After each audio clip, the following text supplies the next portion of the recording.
बड़ी खबर आपको बता दें, सुप्रीम कोर्ट में नीट मामले की सुनवाई हो रही है और सुप्रीम कोर्ट ने एनटीए को नोटिस जारी करके जवाब तलब किया है। साथ ही काउंसलिंग पर रोक से इनकार कर दिया है सुप्रीम कोर्ट ने। सुप्रीम कोर्ट अब एनटीए की ओर से जवाब आने के बाद 8 जुलाई को अगली सुनवाई करेगा। ये बड़ी खबर इस वक्त की। नीट मामले को लेकर लगातार सड़कों पर छात्र और इस बीच सुप्रीम कोर्ट में नीट मामले की सुनवाई। सुप्रीम कोर्ट ने एनटीए को नोटिस जारी कर जवाब मांगा है और साथ ही काउंसिल पर रोक से इनकार कर दिया गया सुप्रीम कोर्ट की तरफ से। आइए और सुप्रीम कोर्ट ने क्या कुछ कहा है, मेरे तमाम सहयोगी ग्राउंड से लगातार बने हुए अंकित गुप्ता भी मेरे साथ है। अंकित, सुप्रीम कोर्ट ने काउंसिलिंग से तो इनकार कर दिया और अब एनटीए की ओर से जब जवाब दिया जाएगा उसके बाद अगली सुनवाई होगी। क्या क्या कहा है सुप्रीम कोर्ट ने, आप बताइए तफसील से। जी बिल्कुल, देखिए एनटीए को जो सुप्रीम कोर्ट ने नोटिस जारी किया है, क्योंकि जो याचिकाकर्ता थे उनका साफ तौर पर यह कहना था कि इस मामले में जिस तरीके से पारदर्शिता नहीं बरती गई है उससे जो लाखों जो छात्र हैं जो अपीयर हुए थे जो नीट एग्जामिनेशन में, उनके भविष्य के साथ खिलवाड़ हो रहा है। लिहाजा जब तक जो है इस पर पारदर्शिता नहीं हो जाती है, कोई जांच नहीं हो जाती है, जब तक एनटीए का जवाब नहीं आ जाता तब तक काउंसलिंग पर रोक लगा दी जाए। लेकिन सुप्रीम कोर्ट ने फिलहाल नीट की काउंसलिंग पर रोक नहीं लगाई है। ये एक बहुत बड़ी खबर है, क्योंकि लगातार जो याचिकाकर्ता थे जो खुद को पीड़ित बता रहे थे, उनकी यही मांग थी कि काउंसलिंग पर रोक लग जानी चाहिए। लेकिन सुप्रीम कोर्ट ने कहा है कि हम रोक नहीं लगा रहे, मामले की अगली सुनवाई 8 जुलाई को होगी। लेकिन इस सबके बीच में एनटीए यानी कि नेशनल टेस्टिंग एजेंसी जो है, जिसने इस पूरे एग्जाम को कंडक्ट करवाया था, उसको नोटिस जारी कर जवाब मांगा है। इस सबके बीच में सुप्रीम कोर्ट में अभी एक और इसी से जुड़ी याचिका पर सुनवाई चल रही है। लेकिन सुप्रीम कोर्ट ने साफ तौर पर कहा कि इस मामले में हम अभी जो पहले याचिका सुनवाई की थी उसमें हमने एनटीए से जवाब मांगा है, तो ये मामला भी ज्यादा कुछ अलग नहीं है। लिहाजा हमको एनटीए के जवाब का वेट करना चाहिए, इंतजार करना चाहिए और तब तक के लिए काउंसलिंग पर रोक नहीं है। जो अभ्यर्थी जो छात्र कह रहे हैं अंकित की परीक्षा साफ सुथरी तरीके से नहीं करवाई गई और पारदर्शिता नहीं बरती गई, इसको माना है सुप्रीम कोर्ट ने? जी नहीं, सुप्रीम कोर्ट ने अभी कुछ नहीं माना है। सुप्रीम कोर्ट ने यही कहा है कि जिस संस्था ने इस परीक्षा को करवाया था, हम उसका जो जवाब चाहते हैं कि उनका क्या कहना है, ये जो आरोप लगाए जा रहे हैं उसका क्या कहना है। लेकिन इसी में मैं ये भी जोड़ना चाहूंगा, अभी 3 दिन पहले एनटीए के कुछ अधिकारी सामने आए थे, हम लोगों ने उनसे सवाल जवाब किया था, तो उनका जवाब क्या था? उनका जवाब ये था कि इस नीट परीक्षा में 24 लाख अभ्यर्थी बैठे थे, लेकिन जो पूरा विवाद है वो 1600 करीब जो 1600 जो छात्र हैं उनसे जुड़ा हुआ है। लिहाजा हम पूरी परीक्षा के ऊपर सवाल नहीं उठा सकते और जो 1600 जो छात्र हैं जिनको लेकर के पूरा विवाद खड़ा हुआ है या जो सवाल खड़े हुए हैं, उनको लेकर के एक कमेटी का गठन कर दिया गया है। ये एनटीए का पक्ष है और अब एनटीए को सुप्रीम कोर्ट में बताना होगा कि ये जो कमेटी का गठन किया गया उसकी क्या फाइंडिंग्स है, किस आधार पर ग्रेस मार्क्स दिए गए। ये तमाम पहलू हैं जिनका जवाब एनटीए को सुप्रीम कोर्ट में देना होगा, जहां पर होनी है अगली सुनवाई 8 जुलाई को। लेकिन इस वक्त के लिए जो पीड़ित छात्र हैं, जो सड़कों पर उतरे हुए प्रदर्शन कर रहे हैं, री एग्जामिनेशन की मांग कर रहे थे, काउंसलिंग को पर रोक लगाने की मांग कर रहे थे, उनको सुप्रीम कोर्ट से जो अपेक्षित वो राहत की उम्मीद कर रहे थे वो नहीं मिली है। क्यों? क्योंकि काउंसलिंग जारी रहेगी। जी ठीक है अंकित, एक और मामले की सुनवाई जो है सुप्रीम कोर्ट में शुरू हो गई है। एनटीए से जुड़ी हुई ये बड़ी खबर, नीट से जुड़ी एक और याचिका पर सुनवाई।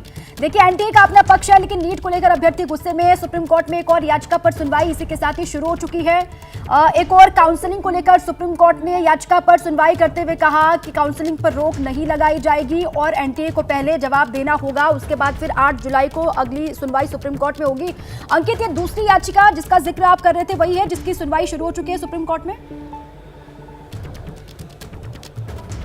जी बिल्कुल, सुनवाई शुरू हो गई है और सुप्रीम कोर्ट से इस याचिका पर भी कोई राहत मिलती नहीं दिख रही है, क्योंकि सुप्रीम कोर्ट ने साफ तौर पर कहा है कि हम इसी तरीके की एक याचिका पर अभी हमने सुनवाई की है, एनटीए से जवाब मांगा है। लिहाजा अब इस याचिका को अलग अलग सुनने का मतलब नहीं है, क्योंकि सभी में मांग करीबन एक सी की गई है और इसमें यही कहा गया है कि जब हमने एनटीए से जवाब मांगा है, एनटीए का हमको जवाब का इंतजार करना होगा और तब तक ना तो जो इम्तिहान को रद्द किया जा सकता है, ना ही जो काउंसलिंग पर रोक लगाई जा सकती है। ऐसे में वो पीड़ित छात्र जो कि करीबन 24 लाख जिनकी संख्या है, हालांकि एनटीए लगातार ये कह रहा है, जो एग्जामिनेशन जिसने कंडक्ट करवाया था उसका ये कहना था कि मामला 24 लाख छात्रों से जुड़ा हुआ नहीं है, 1600 छात्र ऐसे हैं जिनको लेकर के पूरा विवाद है। और विवाद क्या है ये भी जो है थोड़ा सा समझा देता हूं। देखिए हुआ ये है कि कुछ सेंटर्स ऐसे रहे हैं जहां पर एग्जामिनेशन थोड़ा सा जो पेपर था थोड़ी देरी से शुरू हुआ। और जो एनटीए ने क्या किया, एनटीए ने ये किया कि उन छात्रों को जिनको पेपर थोड़ा देरी से शुरू हुआ उनको ग्रेस मार्क्स दे दिए गए, 4 ग्रेस मार्क्स दे दिए गए। और उसका नतीजा क्या हुआ?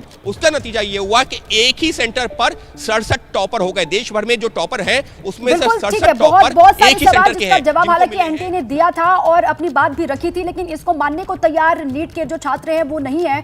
अजातिका मेरे साथ बनी हुई है। अजातिका, अब तो जो मांग छात्र कर रहे थे फिलहाल उससे राहत मिलती हुई या फिर उस पर सुप्रीम कोर्ट से जो उम्मीद उनको थी वो होता हुआ तो नजर नहीं आ रहा। सुप्रीम कोर्ट ने कहा है कि काउंसलिंग पर अभी वो फिलहाल रोक नहीं लगा सकते।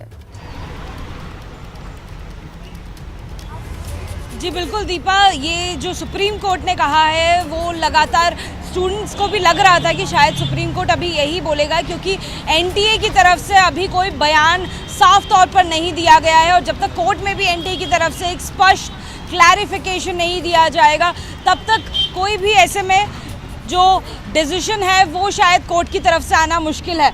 मेरे साथ जो स्टूडेंट्स बने हुए हैं मैं उनसे एक एक करके आपकी बात सुनवा देती हूँ। विकास और हरिंदर, आप कितने सालों से मेहनत कर रहे हैं और ये कौन सा अटेम्प्ट था आपका? मेरा 4th जॉब और 5th अटेम्प्ट है मेरा। 5th अटेम्प्ट था।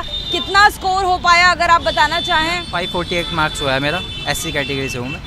548 मार्क्स है। पिछले साल इतनी पे रैंक थी 50 से 55, मैं इस साल मानता हूँ 60-65 हो जाती। इस साल मेरी रैंक बनी है 1,44,000। मैंने जब रिजल्ट देखा मेरा नंबर सेम थे, नंबर में मेरे को सही है, ठीक है, हाँ ठीक है नंबर हो जाएगा, लेकिन जब रैंक देखी तो मेरे पैरों तले ज़मीन खिसक गई। मैंने लिटरली 4 बार अपना रिजल्ट डाउनलोड करा है, सिर्फ ये देखने के चक्कर में कहीं मुझसे गलती तो नहीं हो रही है, किसी और का रिजल्ट डाउनलोड हो गया हो मुझसे। तो इतना रैंक एप्लीकेशन कैसा आता था, 3 गुना ज़्यादा। क्या लग रहा है कि जो ग्रेस मार्क्स 1600 बच्चों को दिए गए हैं उनकी वजह से जो इतना बड़ा नंबर है उसके ऊपर फर्क पड़ेगा? मैम 1563, अब एनटीए की जो प्रेस कॉन्फ्रेंस हुई थी उन्होंने 1563 बच्चों का बताया है, जिसमें तो उन्होंने खुद क्लियरली बोला कि 790 बच्चे सिर्फ क्वालिफाई कर पाए। अब क्वालिफाई का मतलब होता है 120 मार्क्स। अब 120 मार्क्स वाला, अब मैं मान के चलता हूँ, चलो 700, मैं 800 बच्चे मान लेता हूँ, 800 बच्चों से 3 गुना रैंक कैसे इन्फ्लेशन हो सकता है? ये बिल्कुल भी बात समझ नहीं आ रही। और आप आते हो बयान पूरा नहीं देते हो। आपसे एक रिपोर्टर पूछता है कि फॉर्मूला किस फॉर्मूले पे लगाया, आपने कुछ भी नहीं पता। आपने सिर्फ ऑनेबल ठीक है जातिका, अपने सारे सवालों के साथ सड़कों पर छात्र हैं और सीधे सीधे वो एनटीए को लेकर ही सवाल खड़े कर रहे हैं। विवेक का रुख कर लेते। विवेक, देखिए सुप्रीम कोर्ट से बहुत आस, बहुत उम्मीद थी छात्रों को कि त्वरित कोई सुनवाई उनके हक में आएगी, लेकिन ऐसा होता हुआ नजर नहीं आ रहा। अब क्या कह रहे हैं छात्र? अब छात्रों की प्रतिक्रिया ही जान लेते हैं। सुप्रीम कोर्ट ने कहा है कि जो काउंसलिंग है वो जारी रहेगी और इनको नोटिस देकर, एनटीए को नोटिस देकर जवाब मांगा गया। अब क्या होगा, क्या सोचते हैं आप, क्या होना चाहिए? मुझे लगता है कि चीटिंग जो हुई है बिहार में उसकी एफआईआर पब्लिक डोमेन में पड़ी हुई है, फिर भी एनटीए वाले उसको देखना नहीं चाहते। ये 1600 बच्चों का नहीं है। अगर 1600 बच्चों का ग्रेस हटा भी दो या फिर ना भी हटाओ तो फिर भी इतना रैंक इन्फ्लेशन नहीं होती जितनी अभी हुई है। अगर एनटीए वाले मानते हैं कि वो इतने ट्रांसपेरेंट है, वो क्यों नहीं सीबीआई इंक्वायरी करके रफा दफा क्यों नहीं कर देगा? कह रहे थे टीम गठित है, और वो जो ग्रेस मार्क्स वाली बात आई वो भी 2 दिन के बाद आके इन लोगों ने क्लेरिफाई किया। उनमें उसका भी निष्कर्ष यही निकला था कि ऊपर जाके चाय पी लो 4th फ्लोर पे।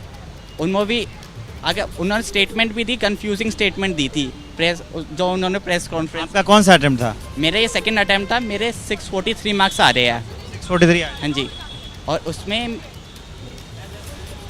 मेरी रैंक 35 के आ रही है। उसमें मुझे कॉलेज बहुत मुश्किल से ही मिलेगा, जेएमसी। मुझे लगा नहीं था इतनी रैंक इन्फ्लेशन हो जाए। अभी आपकी क्या मांग है ये पूरे सिचुएशन को देखते हो? मेरी मांग तो रीनीट ही है, क्योंकि रीनीट अगर करवा दोगे जब भी, और मेन बात ये है कि एनटीए ना करवाए उस पर अड़े हुए छात्र, उनका कहना यह है कि दोबारा से परीक्षा करवाई जाए और जो रिजल्ट आया है उस पर उनको भरोसा नहीं है।